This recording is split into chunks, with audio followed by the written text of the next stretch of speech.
Thursday Quinn. I woke up a freaking hour before the alarm clock. My mind was racing. Ma was still at work, Willie still snored in the trundle bed below me. So I got up and stood in the living room, staring out the window. Pink sunrise warmed the house on the other side of the street, but it was still early enough that the dark blue purple of night had not completely burned away. The whole neighborhood looked asleep. I headed for the front door, then down the stoop to the sidewalk. There was no one else out. Not a single car moved on my street or the two avenues at either end. Everything was still and quiet except for the swoop and chatter of a pair of sparrows darting in and out of driveways. I was completely alone. I looked toward the Galuzzo house. From where I stood, I could see the American flag spearing up in its holder and hanging in loose folds in the air above the front steps. And a memory bit me. The day I stood beneath that flag in a cheap, itchy, dark suit that had once been Paul's and didn't fit Guzzo, but fit me everywhere except that the shoulders were too wide. I remembered Paul squatting in front of me as I stood on the bottom step, patting my shoulders, trying to adjust the seam so it didn't fall forward over my arm. Quinn, he'd said, there are no words that will make you feel any better that he's gone. But know this, you need anything. I mean, anything, little man. You come to me. And I remembered how miserable I'd felt, but also that because Paul made sure I knew he was always going to be there for me, I felt relieved, even though I didn't have my dad anymore. At least I had a version of his protection. I remembered how Paul, finally satisfied with the seam, had stood, turned toward the street, and held up his hand to block the sunlight from his eyes. And as he did, the shadow of his body fell over mine, blocking all the sunlight from me, too. I didn't have to squint. I looked out at the faces of the people along the sidewalk in front of us, and I did not feel alone. Something else dawned on me. When I'd stood under the flag and I'd looked up at Paul, who promised to take care of me, he had only recently graduated high school. I mean, he hadn't been much older than I was now. He'd probably been thinking the same thing I was this year. Where am I going to be next year, and what the hell am I going to do with my life? What had happened to that guy? Who had he become? Until this week, all anybody had been talking about was the damn basketball scouts. I'd obsessed over it too, what I needed to do to set myself up for tomorrow, next year, and whatever the hell came down the road after that. But as I stood in front of my own house in the cool violet morning, I had the crazy idea that I could be standing here 30 years from now looking back. In my history class, we talked about how some moments in history are moments people never forget. People could remember exactly where they were and what they were doing. I was 3 years old when 9/11 happened, so I didn't remember it like all the teachers in school did. But Ma did, because she knew what it meant for Dad. Adults were always asking each other, where were you when it happened? Where were you? Well, where was I when Rashad was lying in the street? Where was I the year all these Black American boys were lying in the streets, thinking about scouts, keeping my head down, like Coach said? That was walking away. It was running away, for God's sake. I ran away. Fuck that. I didn't want to run away anymore. I didn't want to pretend it wasn't happening. I wanted to turn around and run right into the face of it. I took a deep breath as the breeze picked up, and as I stared down the street at Paul's house, I knew for damn sure what I was doing this Friday night. I went back inside and began my usual morning workout, and as I was pumping through my squats, I had an idea. I ran into the kitchen and rifled through the junk drawers looking for a black marker. I couldn't find one. I knew I didn't have one, but Willie might. So I crept through our room while he still slept and tried to find something that might work. Finally, in a green plastic box on the floor on his side of the closet, I found a big black permanent marker. Then I dug out one of my plain white t-shirts. On the front, I wrote, I'm marching. On the back, I wrote, are you? There were plenty of kids, black, white, and everyone else, who looked at me like I was a dumbass when I got to school wearing the t-shirt. And there were plenty of kids, black, white, and everyone else who nodded or slapped hands with me. Even in English class, Mrs. Tracy looked at my t-shirt and smiled. Me too, she said.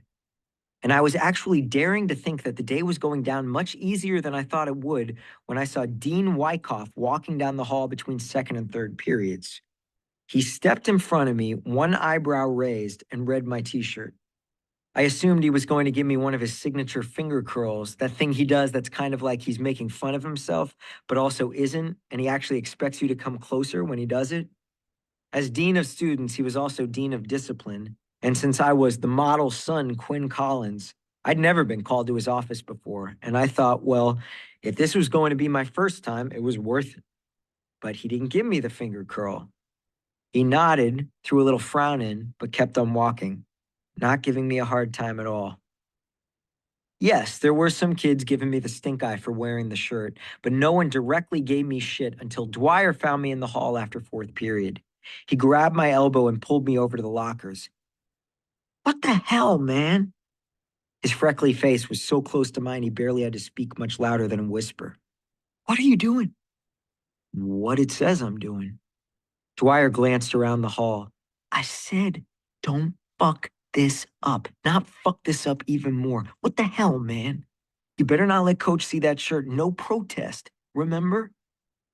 Dude, I said, yanking my arm out of his grip and stepping back. People should be able to go to the protest if they want. It's important, man. He pulled up and looked down at me, giving me a face worse than Dean Wyckoff had ever given anybody. You're whack, Dwyer told me. What the hell happened to you? And then he split for class, leaving me to chew on that by myself. I didn't have the words for it, but I felt I had an answer to the question. The rest of the day was a blur of distraction. Nobody was getting much done in class, and I had to hand it to Mrs. Ehrlich because she trashed her trig plan for the day and wrote a bunch of facts and figures on the board, which I started copying into my notebook fast. In 2012, in the United Kingdom, the number of people, regardless of race, shot and killed by police officers, 1. In 2013, in the United Kingdom, the number of times police officers fired guns in the line of duty / the number of people fatally shot, 3/0. In the United States, in the 7-year period ending in 2012, a white police officer killed a black person nearly 2 times a week. I'm not much of a talker, she finished up. You know that. But I know numbers. The numbers don't lie, kids. The numbers always tell a story. Guzzo was nowhere at lunch, but even though he'd avoided me all day, I knew he'd seen me, seen my t-shirt. At basketball practice, though, he couldn't avoid me anymore. He showed up late, just as coach blew his whistle and a chaotic warm-up came to an end. I tried to catch Guzzo's eye, but he wouldn't look at me. Coach had us run drills to get the blood pumping, and then we practiced 4 or 5 plays. The last play was designed specifically for English, and coach called it fist. It was an isolation offense to run when another team played us man-to-man defense. We'd all form a column in the paint, as English called the play at the top of the key, and then we'd scatter and make a wide box away from the net so English could take his man one-on-one to the hoop because he could beat anybody off the dribble, and he did. Even though we knew the play as we ran it, English beat us all again and again. He was unstoppable. And when it was finally time to scrimmage, coach asked us to play hard, and he let the point guards call whatever plays they wanted. He struck a good balance. I was playing on the team opposite English most of the time, and even though fist was designed for him, he didn't call it. He ran every other play once, twice. He ran gold 3 times. And then finally, after I'd sunk a 3 from my sweet spot, English calmly walked the ball up the court to the hash mark and called fist. He blazed past Nam for the easy layup. We missed at the other end, and English didn't push the fast break. He slowed it all down, got to the top of the key, called fist again, spun a circle around Nam and another one around Toombs, who came in from the weak side to help, and swooped under the basket with a reverse layup. He did it a 3rd time in a row, and this time, when he put his fist in the air, he paused and said, Rashad. and waved his fist like a flag before zigzagging a fierce line to the hoop, banging and slipping past nearly everybody. He yelled and slapped the backboard as he went up for the layup and nailed it. We were glistening with sweat under the incandescent lights in the gym, all breathing heavy, even English, as he jogged backward to set up for D. And somehow, even though I was concentrating on the play, another part of my brain recognized how stupid it was to believe Rashad's name wasn't on all our minds. How interconnected all these things were in our lives. How we couldn't just separate basketball from the rest of our life. Just like we couldn't separate history from the present. Just like we couldn't have racism in America without racist. My team pushed the ball up the court, and you could already feel the nerves bouncing in our bodies. Nam kicked the ball down low as I made my cut to the far corner. But someone else got a finger on it, so it spun off course, and Gutsu and I chased after the loose ball. It had nearly rolled out of bounds, but he slammed into me anyway. We hit the floor, and what might have looked like good hustle was actually just us ripping at each other more than the ball itself, elbowing each other until finally the ball rolled away and the two of us wrestled on the floor. I slipped out of Gutso's grip and got to my feet. His face was a twisted mitt of hate. He hated my guts, and I think he hated everyone's guts at that moment, but mine most of all, and I didn't blame him. Coach blew his whistle, but Gutso just stared dead at me. We got back into the scrimmage, and I tried to shake it off, but I couldn't shake the snarl on Gutso's face when he looked at me any more than I could shake Rashad's name from my head. The game started up again, and after only a few trips up and down the court, I found myself going for a rebound against Gutso. And it was like he had been waiting for this all day, because as I went up for the ball, I caught a flash of his elbow in the corner of my eye, and then I felt my lip explode. I fell straight on my ass, tried to stand, wobbled, and collapsed. Everybody was around me in seconds, Gutso first. He had his hand out, helping me up, apologizing loudly, saying it was an accident. My whole head rang like the bells of St. Mary's after Easter Mass. It was an accident, Gutso kept insisting. And while I'm sure no one believed him, Coach let it slide and told me to go clean myself up. It was getting near the end of practice anyway, and I didn't want to hear any damn speeches or anything, especially more rules about not going to the march. I'd worn the t-shirt. Now I was committed.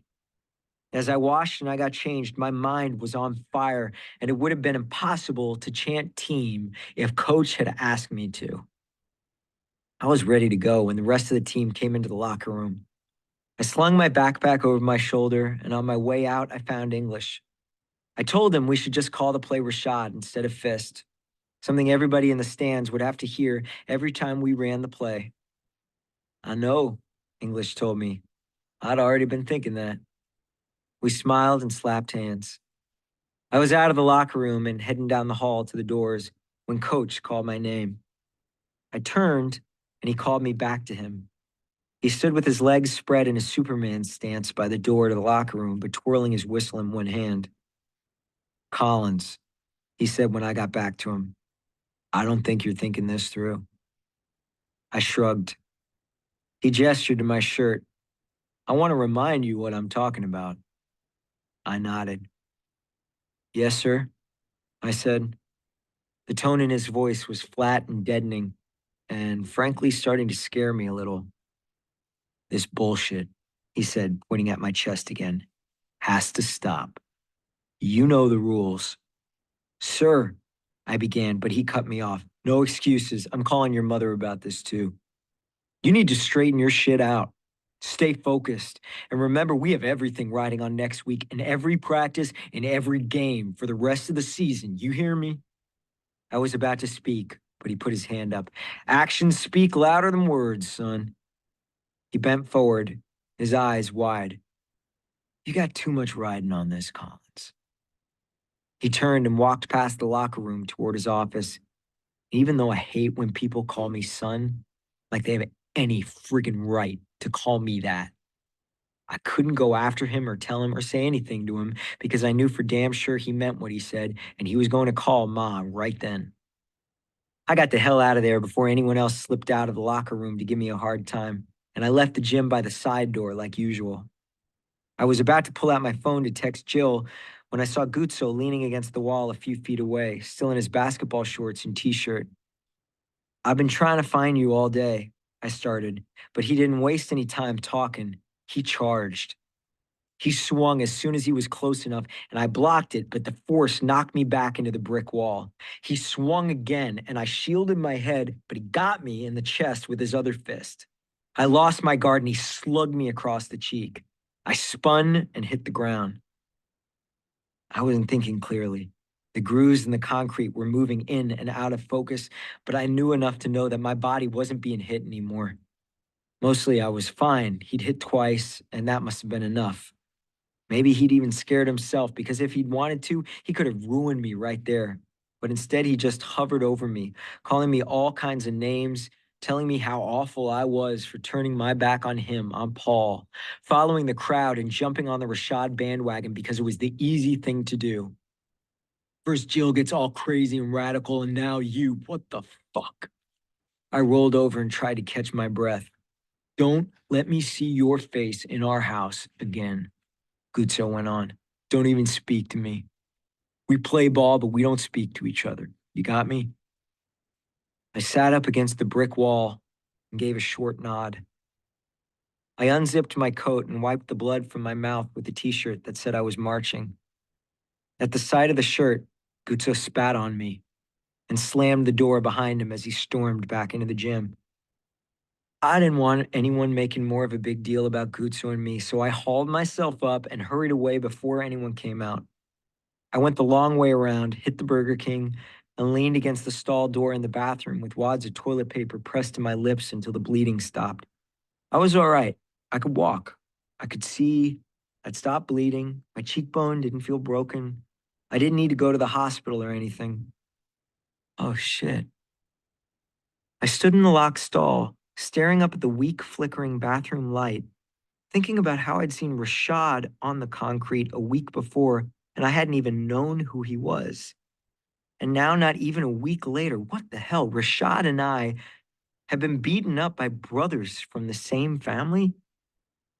But even thinking that was off base because there was no comparison. The beatings were no comparison. The reasons for the beatings were no comparison. I wasn't going to stand there and pretend I knew what life was like for Rashad. There was no way. We lived in the same goddamn city, went to the same goddamn school, and our lives were so very goddamn different. Why? You'd think we'd have so much in common, for God's sake. Maybe we even did.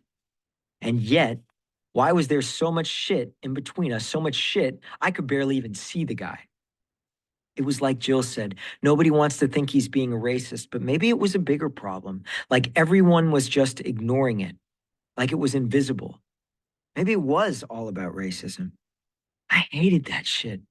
And I hated thinking it had so much power over all our lives, even the people I knew best, even me.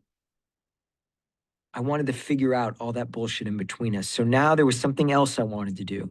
I wanted to see the whole dude who lived that life. I was freaking exhausted when I got home, but it didn't matter because my fights for the day weren't done. Ma always had Thursday nights off. It was her first night home in 7 days, and when I got in, I learned that yes, Coach had called and warned her that something was going on between Guzzo and me. So there I was, looking like a crazy person, and there was Ma looking at me like I was a crazy person.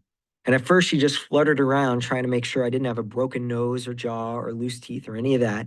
But when she finally accepted that the worst of it was a bruise on my cheek and a lip that looked like I tried to eat spaghetti with a steak knife, she finally sat down across from me at the little round kitchen table, leaned her head into one hand, and asked me what the hell I was doing. Willie was at the table too, doing homework, and I looked to him. "See that?" I said. "Not what did Guzzo do, what did I do?" Ma frowned, pointed to my bloody t-shirt. "Don't be coy with me, Quinn Marshall Collins." "Ma!" Willie yelped. "Come on, Guzzo beat him up. Why are you getting on him?" I stuck out my fist and Willie bumped it. "Thanks, man," I said. Ma raised a half smile at Willie. "You can't play 2 against 1 on me. I'm immune. I'm your mother." "But Ma," Willie said. She reached over and gently held his wrist. "Please," she said, "let me speak with your brother." She turned back to me. What are you doing with that shirt? Letting people know I'm going to the march. You aren't going to the march, Quinn. Yes, I am. No, you are not. I'll miss work tomorrow night. We'll all stay home and we'll have a family night at home for once. Ma, I said, I'm going to the march. Listen, she said. After Coach Carney called, I called Rita. Guzzo told her why the two of you got into a fight. She sat back, folding her arms across her chest, accusatory. I know this is all complicated, but think about what you're doing to the Galuzzos. She pointed to the shirt again. What is all this? You're not marching. She paused, rubbed her forehead, and when she was calm again, she continued. Honey, I know you think you are doing the right thing, but you aren't. I think I am. No, what you are doing is thinking very selfishly. She got up and poured herself a glass of water and stayed standing against the counter. You think you are taking the moral high road, but what does this all mean for the rest of your family, Quinn? What does it mean for me and your brother? I'm kind of hoping you'll have my back. No, Quinn, look, she continued. Just step out of the way. Even if it's ugly at school, this isn't your fight. Why are you jumping into the middle of it? I'm already there, Ma. I was there Friday night. Ma, I saw it. I'm right in the middle of it, which is why I can't do nothing. She took a sip of water and stared at me. Have you seen the video, Ma? Willie turned to me. I have. What? Ma cried. Why would either of you watch it? Watch the fool they're making Polly out to be? Do you see what you've done, Quinn? You're just dragging us all into it with you. Ma, I said, pushing back my chair and standing. You're already in the middle of it, too. I think we all are. She gripped the countertop. I don't know how to talk to you right now. She paused and then added, what would your father say if he were here? She never invoked Dad. Even though the whole town whipped out their St. Springfield cards whenever it was most convenient, Ma never did. Dad had been her high school sweetheart, her husband, and the father of her two boys, and so for her, that's what came first. He wasn't a symbol, he was just gone. Gone for 7 years now, and Ma was frigging exhausted. I don't know, I said, working hard to keep my voice level. But I know he stood up for what he believed in. I walked across the kitchen and wrapped my arms around her. She put her glass down and hugged me back, her thin fingers holding on to me tight. When Paul Galuzzo told me he was signing up to become a cop, he and I were practicing three-pointers in the Galuzzo driveway. I was in 9th grade, and basketball tryouts were 1 week away. Guzzo was still inside, changing, and before he came out, Paul tossed the basketball up and down in one hand and dropped his other hand on my shoulder. Your dad, he told me. Just thinking about him inspires me. I've been doing a lot of thinking lately, and I realize your father was a hero. I want to be somebody like that.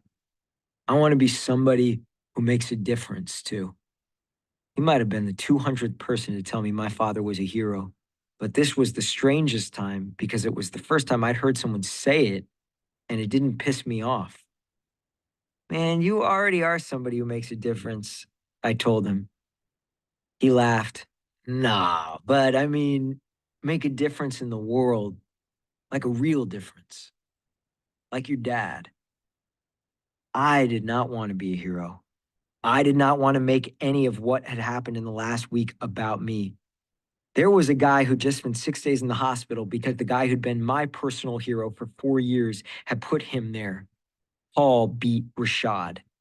That was the truth. And if Ma was going to talk about Dad, so was I. She didn't remember Dad the hero. She remembered Dad the man. And so did I. I knew him too. He was a hero. Not in the way people always talked about him, not the soldier, not the war hero, but because of the person he was. Paul had gotten it all wrong. Becoming a cop would not make him a hero, but what kind of cop he became could have. I've been thinking about that all day, but I didn't have the words for it until Ma brought up Dad. Everybody wanted me to be loyal. Ma wanted me to be loyal. Gutso wanted me to be loyal. Paul wanted me to be loyal. Your dad was loyal to the end, they'd all tell me. Loyal to his country, loyal to his family, they meant. But it wasn't about loyalty. It was about him standing up for what he believed in. And I wanted to be my dad's son, someone who believed a better world was possible, someone who stood up for it.